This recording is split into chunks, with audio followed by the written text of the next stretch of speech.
네, 이번에 말씀드리고자 하는 것은 세법상 법인세법에서 현재 정하고 있는 손비의 일반 원칙에 관련된 규정 부분입니다. 여러분도 잘 알고 계시다시피 법인세법은 기본적으로 순자산 증가세를 채택을 하고 있기 때문에 입금이란 것도 순자산 증가가 되는 거래, 송금이란 것은 순자산이 감소하는 거래, 그것이 기본 순자산 증가세에 따른 규정입니다.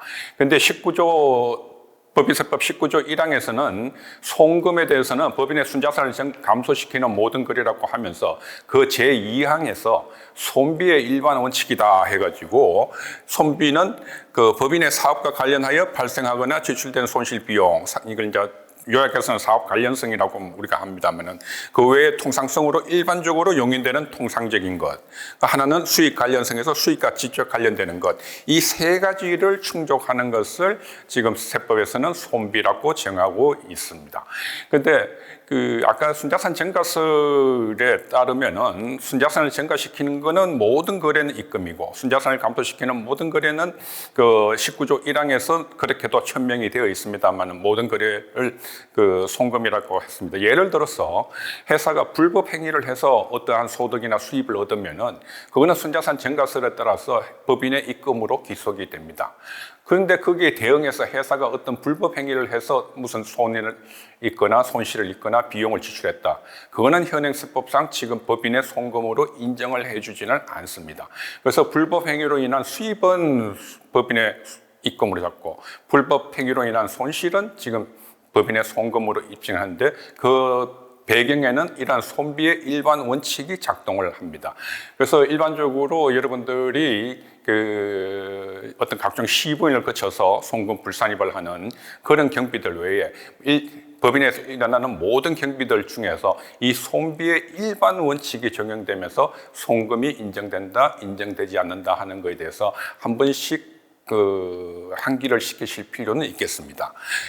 현재 통칙 13에서는 수익을 획득하기 위해 소요된 모든 수익과 비용, 일체의 경제적 손실을 손비라고 정하고 있습니다. 이거는 순자산 증가설에 오히려 입각한 내용이며 이 손비의 원칙이 다 반영이 된 내용은 아니죠.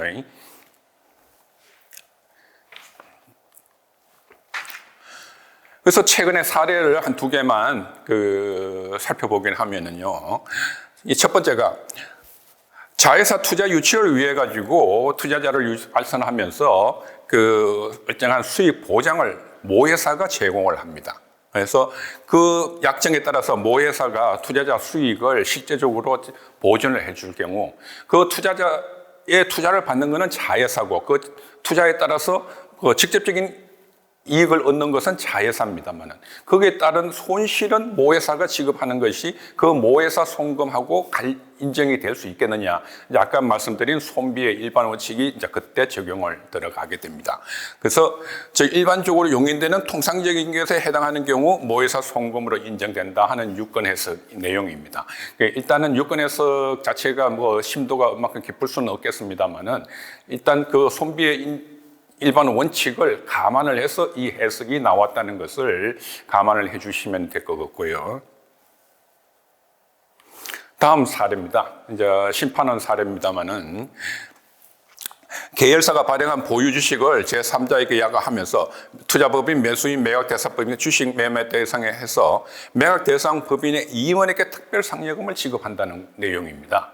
그래서 모회사가 자회사의 주식을 제3자에게 팔면서 그 상호간 3자 간의 약정에 의해서 그 매각대상 법인의 임원에게 특별 상여금을 모회사가 지급을 한다는 겁니다. 얼추 보면은 모회사하고 자회사의 임원의 상여금하고는 직접적인 관련이 없습니다. 이것이 모회사의 송금으로 인정받을 수 있을 것이냐. 그래서 거기에 대해서 처분청에서는 주식 보유 자체가 이 모회사의 고유 업무도 아니고, 그 다음에 매각대상 법인이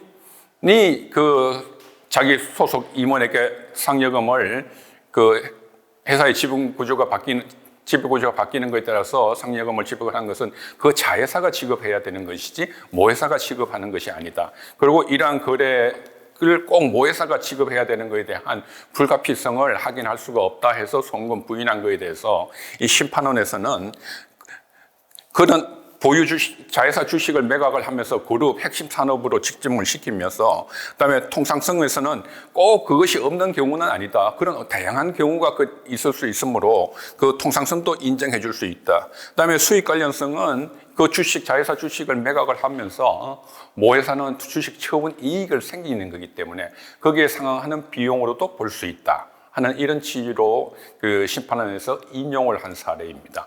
그래서 이 손비의 이 세 가지 원칙을 적용해서 나오는 사례가 그렇게 많지는 않습니다만은 이 심판원 사례는 한번 여유 있으실 때 보시면서 그 손비의 일반 원칙이 실제 실무에서 어떻게 작동되는가를 한번 보실 가치는 있는 것 같습니다. 그래서 자산 총액을 감소시키는 거, 아까 순자산 증가세를 말씀드렸습니다만은 또 행정 쪽에서, 아니고 법원 쪽에서 인정은 또 조금 다른 입장입니다. 그래서 거기는 오히려 그 순자산을 감소시키는 거에는 웬만하면 송금으로 인정되어야 한다는 판례도 여럿 있습니다. 그래서 그 케이스에 따라서 하는 결과는 다를 수는 있습니다만은 충분히 감안을 하시고요. 그다음에 이러한 손배의 일반 원칙에서 송금을 인정해준다, 안 해준다 하는 것은 현행세법상 부당행위 부인 규정하고도 중복되는 부분이 있고요. 그다음에 기부금은 송금 산입해준다는 것은 기부금은 그 대전제가 업무와 관련 없는 비용이라는 것이 대전제입니다. 그렇게 아까 손비 일반 원칙으로 따진다면은 기부금은 지정 기부금, 특정 기부금 관계없이 전부 송금 불산입이 되어야 하는 상태입니다만은 현행세법상 기부금도 일정 범위 내에서는 송금으로 인정을 해주고 있습니다.